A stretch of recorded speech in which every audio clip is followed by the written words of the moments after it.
Chers astrolosophistes, bonjour et bienvenue à celles et ceux qui nous rejoignent.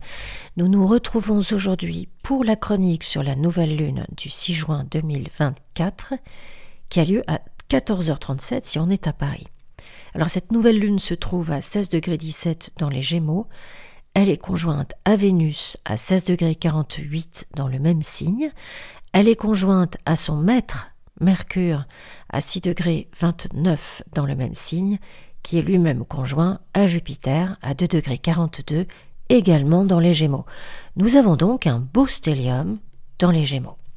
La nouvelle lune est en carré à Saturne à 18,58 dans les Poissons. Ce carré sera exact quelques heures plus tard pour la lune et le 10 juin pour le soleil sur le 19e degré Gémeaux-Poissons. La nouvelle lune est en sesqui carré à Pluton rétrograde à 1,50 dans le Verseau.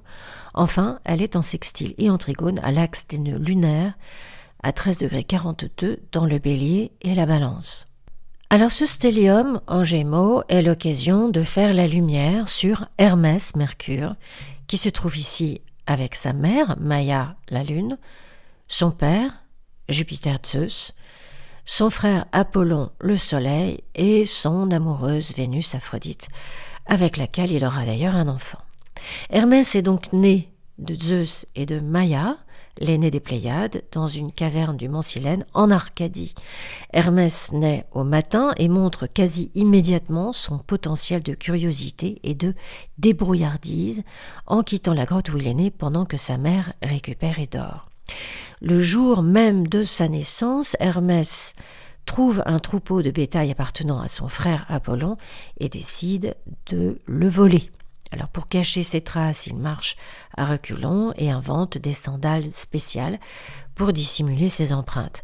Sur le chemin de retour, Hermès trouve une tortue, il tue la tortue et utilise sa carapace pour créer la première lyre en y ajoutant des cordes faites de boyaux de vache.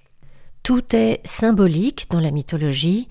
La tortue représente la sagesse et la longévité. Elle symbolise la patience, la persistance et la résilience.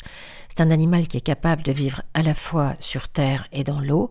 Elle représente une connexion entre différents éléments et mondes. Dans le contexte du mythe de Hermès, il transforme la carapace de la tortue en un instrument de musique, la lyre, symbolisant la capacité de créer quelque chose de nouveau et de beau à partir d'une base qui semble lente et stable. La tortue, par sa transformation, devient un symbole de la capacité de Hermès à traverser et à relier différents domaines, qu'ils soient physiques, intellectuels et ou spirituels. Apollon découvre évidemment le vol de son bétail grâce à ses pouvoirs divinatoires et confronte Hermès. Les deux se disputent et Apollon emmène Hermès devant Zeus pour juger le jeune dieu. Alors devant Zeus, Hermès ne nie pas ses actions mais les présente avec de tels détours, et des arguments et charmes que Zeus est amusé par les ruses de ce nouveau fils. Hermès rend le bétail à Apollon et en échange, Apollon lui offre la lyre en signe de réconciliation et d'amitié. Alors en astrologie, nous analyserons donc le triumvirat Soleil-Mercure-Jupiter comme étant particulièrement créatif et proactif. C'est important cette saison de toutes ces planètes ensemble dans le signe des Gémeaux. Pendant cette nouvelle lune, notre jeune Hermès, il sera toujours jeune d'ailleurs, je ne sais pas pourquoi je dis jeune, c'est vraiment la jeunesse est consubstantielle à Mercure, et donc Mercure ici maîtrise tout ce large monde en Gémeaux qui l'invite à un dialogue, et le moins que l'on puisse dire c'est que c'est en tout cas ça peut l'être, très très bavard. C'est un moment qui est propice pour de nouvelles idées, des discussions importantes et une initiation de projets, de communication. Alors, ça peut passer par l'écriture, les médias, les réseaux évidemment, mais aussi l'apprentissage ou une formation. Les échanges intellectuels sont favorisés et les esprits sont plus vifs et plus réceptifs. C'est une période idéale pour commencer des études ou se lancer dans des recherches. La conjonction Mercure, nouvelle lune, invite à la réflexion et à la planification mentale. On peut être plus stratégique dans la formulation des plans et des intentions pour le futur. Cette influence favorise le réseautage, les nouvelles rencontres et les discussions enrichissantes. On peut trouver qu'il est plus facile de résoudre des problèmes intellectuels et de communiquer ses idées avec clarté. Notre intelligence se trouve en accord avec les idées et les opinions du milieu social dans lequel nous évoluons.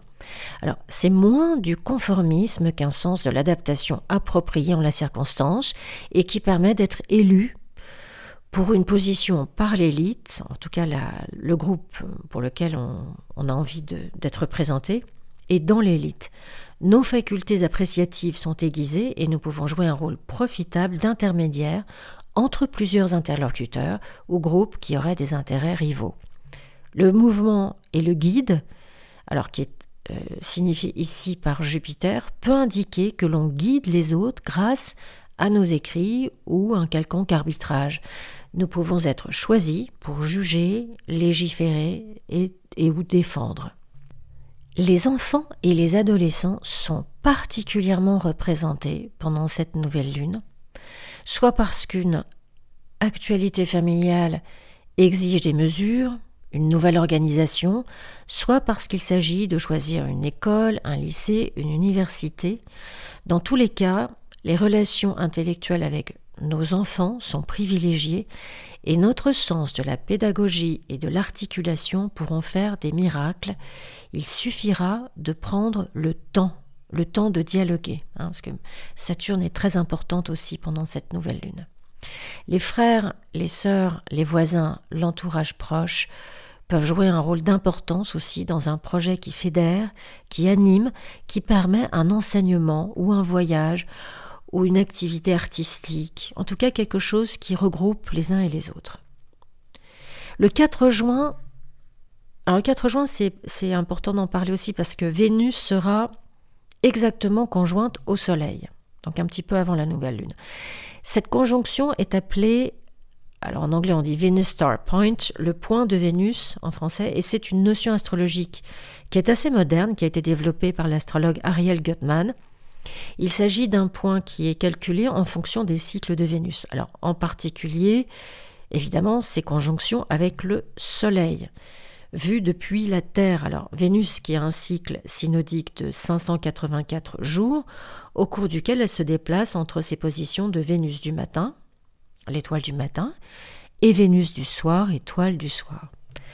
Alors chaque 8 ans, Vénus trace une forme pentagonale parfaite dans le ciel, ce qui est appelé le pentagramme de Vénus. Les conjonctions entre le Soleil et Vénus, soit Vénus en conjonction inférieure, soit en conjonction supérieure, marquent des points significatifs dans ce cycle. Le Venus Star Point se réfère spécifiquement au point de ces conjonctions qui se produisent environ tous les 9 mois et demi. Il met en lumière les thèmes de l'amour, des relations, de la créativité, de la beauté et des valeurs. Il peut indiquer une période donc très favorable pour former des relations significatives ou réévaluer celles existantes. Cela signale aussi un moment où l'inspiration artistique et la créativité sont à leur apogée, que ce soit en art, en musique ou en design. Par l'écriture, évidemment, aussi ici, avec 5 planètes en Gémeaux, si on n'est pas dans une communication qui passe par les mots, par l'écriture, ça serait un petit peu étrange. Vénus régit également les valeurs personnelles et matérielles. Le point étoile Vénus peut influencer les décisions financières et les questions de valeurs personnelles qui peuvent être profondément modifiées ou renouvelées pendant cette nouvelle lune. C'est donc un bon moment pour réfléchir à ces valeurs personnelles et à la manière dont elles influencent nos choix financiers et matériels. Alors si vous n'êtes pas trop à l'aise quant à cette question, eh bien c'est le moment approprié pour y travailler efficacement. Il peut s'agir d'une nouvelle source de revenus ou d'une source supplémentaire grâce à l'exploitation d'un talent, d'un don. On parle quand même de ce Mars en Bélier qui est en carré à Pluton rétrograde en Verseau. Nous allons devoir jouer collectif pendant un moment, donc attention aux béliers, balance, cancer et capricorne du tout dernier décan, et aux taureaux, lion, verseau et scorpion du tout premier décan. Tout ce qui est rébellion, tout ce qui est action qui vise à détruire ou désintégrer peuvent signifier la fin brutale d'une situation ou le rejet pur et simple d'un projet. Alors, trop d'extrémisme, pas assez d'esprit de mesure, manque de diplomatie, jalousie ou simplement de la susceptibilité mal placée qui peut nous opposer des obstacles violents que nous n'aurons pas anticipés ou que nous n'aurons pas vu venir, drapés dans notre propre indignation ou aveuglés par notre combat perso. Comme Chiron fait partie de l'équation, il est fort possible que l'on soit sincèrement blessé, mais que nous nous défendions contre la projection de la blessure et non sa genèse. La période est très inflammable, les risques autodestructeurs sont donc très réels. La meilleure façon de bénéficier totalement des belles énergies de cette nouvelle lune, c'est en prenant la mesure des situations avec responsabilité et en n'hésitant pas à tourner cette fois sa langue dans sa bouche avant de semer la zizanie.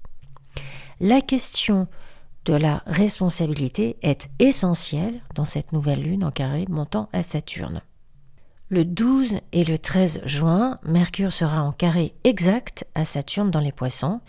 Ce sera sur le 19e degré des deux signes pour celles et ceux concernés, c'est-à-dire les signes mutables du deuxième décan. Dans la mythologie grecque, il n'y a pas de récit traditionnel où Hermès-Mercure rencontre directement Chronos-Saturne. Les deux personnages appartiennent à des générations différentes de dieux. Chronos est un titan, l'un des membres de la génération précédente de divinité, et Hermès est un olympien, un dieu de la génération suivante. Saturne, père de Hestia, Déméter, Héra, Neptune et Pluton, est connu pour avoir, entre autres, il est connu pour beaucoup de choses, mais majoritairement il est connu pour avoir dévoré ses enfants pour éviter d'être renversé par l'un d'eux conformément à une prophétie. Hermès, quant à lui, est donc un dieu de la génération suivante. On l'a vu, il est le fils de Jupiter qui lui-même est sauvé par sa propre mère et ne connaîtra pas le ventre de son père Saturne.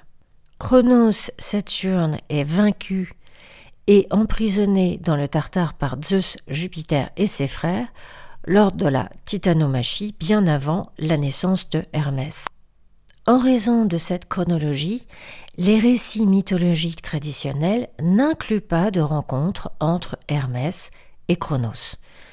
Mercure ne connaît donc pas les limites, il ne les connaîtra jamais, ce qui fait de lui le messager parfait entre tout le monde et tous les mondes.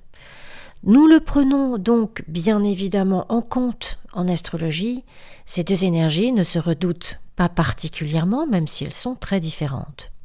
On peut en effet être extrêmement efficace en alliant les deux. Si nous contrôlons notre impatience, notre immaturité, nos doutes et ce qui peut le plus nous abîmer ici, nos médisances, nous serons à même d'être prêtes ou beaucoup plus confortables pour nos vues à long terme. Gardons en tête que le 26 et le 27 juin, Mercure en Cancer sera là en trigone à Saturne en Poisson. Ce qui veut dire que nos objectifs à longue portée, ceux que nous n'avons pas dévoilés inconsidérément, sont appelés à une élévation, une réalisation, une édification solide inspirée par une vision lucide. Une telle disposition d'esprit nous conduit à être reconnus et choisis. Calculons donc nos contraintes et évitons d'ajouter à la pollution ambiante.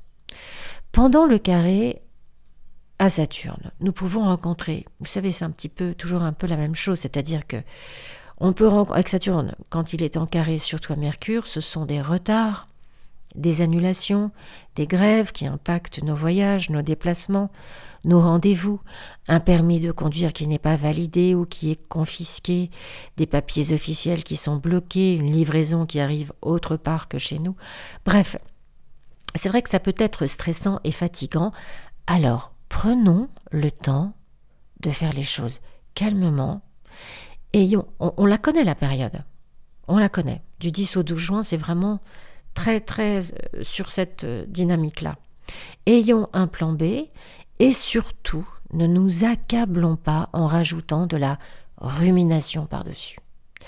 Si nous cultivons le négatif, la période désagréable s'en trouvera rallongée et elle s'en trouvera rallongée pour rien. C'est une nouvelle lune qui nous invite à être malines, à trouver en nous-mêmes notre propre force de fécondation et de rénovation. Ce qui est encore inconnu a tendance à émerger, à transformer notre personnalité de façon décisive. La justice d'ailleurs peut jouer en notre faveur et il en résulte une aura auquel les autres sont assez sensibles. C'est une période de transformation intellectuelle et de renouveau mental. Les nouvelles idées et projets initiés pendant cette nouvelle lune peuvent être profondément transformateurs et inspirants. Il y a un potentiel pour des conversations profondes et significatives, ainsi que pour la découverte de vérités cachées à travers l'échange d'idées. Les Gémeaux apportent la capacité de communiquer et d'apprendre, tandis que Pluton rétrograde en Verseau soutient la compréhension et la transformation à un niveau collectif. Pluton rétro est aspecté à toutes les autres énergies pendant cette nouvelle lune, il n'en manque pas une. Qu'il soit en trigone à Mercure qui maîtrise le stellium en Gémeaux, c'est quand même la signature de négociations très importantes et d'un compromis qui est trouvé. Hermès n'est attaché qu'à sa curiosité de la rencontre avec l'autre. Que ce soit avec les enfers ou le temps, il s'adapte, il fait circuler l'information et ouvre donc le dialogue. Celles et ceux les plus sensibles à cette nouvelle lune sont bien sûr les signes mutables, Gémeaux, Sagittaire, Vierge et Poissons de tous les décans, le poids saturnien pesant surtout sur le 2e et 3e décan. Prenez le temps de faire les choses et de vous reposer correctement, surtout mentalement. En tout cas, ne vous précipitez en rien. Les tout premiers décans des Poissons et des Vierges, soyez très attentifs à votre communication. Vos hésitations, vos doutes, votre dispersion peuvent attirer de mauvais manipulateurs. Alors, je ne sais pas s'il y a de bons manipulateurs. En tout cas, ne montrez pas vos cartes à tout le monde. Les Balances et les Verseaux du premier décan, beaucoup de rencontres et de manœuvres, qu'elles soient politiques ou non. Ça sert à rien de vouloir passer en force, faites preuve d'observation et d'habileté. Il y a de très belles voies qui s'ouvrent, alors tâchez de surfer sur ces belles énergies. Pour les Béliers, cette nouvelle lune active le secteur de la communication et des idées courtes. C'est le moment idéal pour commencer un nouveau projet intellectuel, écrire ou prendre des cours. Vous pourriez trouver les moyens nouveaux et innovants pour exprimer vos belles idées. Pour les Taureaux, cette nouvelle lune met en lumière les finances et les valeurs personnelles. C'est le bon moment pour réévaluer vos dépenses, planifier un budget ou trouver de nouvelles sources de revenus. Les discussions autour de l'argent peuvent également être beaucoup plus fructueuses aujourd'hui. Pour les cancers, cette nouvelle lune active votre secteur de l'introspection à des fins de cycle. C'est un bon moment pour prendre du recul, méditer et laisser aller les choses qui ne servent plus à rien. Vous aurez également des révélations importantes juste en écoutant votre intuition. Alors, pour les lions, cette nouvelle lune est synonyme de nouvelles collections sociales et d'engagement communautaire ou de projets en famille ou avec des amis. C'est un bon moment pour rejoindre des groupes, des réseaux sociaux ou démarrer des projets collaboratifs. Les amis, pendant cette période, peuvent jouer un rôle extrêmement important. Pour les Scorpions, cette nouvelle lune met en lumière les finances partagées et les transformations profondes. C'est le moment de revoir vos investissements, d'examiner vos dettes et d'explorer des aspects plus intimes de votre vie. Les conversations profondes peuvent apporter des transformations significatives. Enfin, pour les Capricornes, cette nouvelle lune se concentre sur votre santé, votre routine quotidienne et votre travail. C'est un bon moment pour adopter de nouvelles habitudes saines, organiser votre emploi du temps ou améliorer votre environnement de travail. Voilà, chers astrolosophistes, cette chronique est à présent terminée. Pour un travail sur votre thème et les transits que vous rencontrez ou qui vous attendent, ou pour une révolution solaire si c'est votre anniversaire ou une synastrie, n'hésitez pas à prendre contact avec moi sur mon site astrolosophie.com ou envoyez-moi un mail à astrolosophicafé@gmail.com. Je vous souhaite une magnifique nouvelle lune. Prenez de bonnes résolutions, prenez bien soin de vous et je vous dis à bientôt sur Astrolosophie.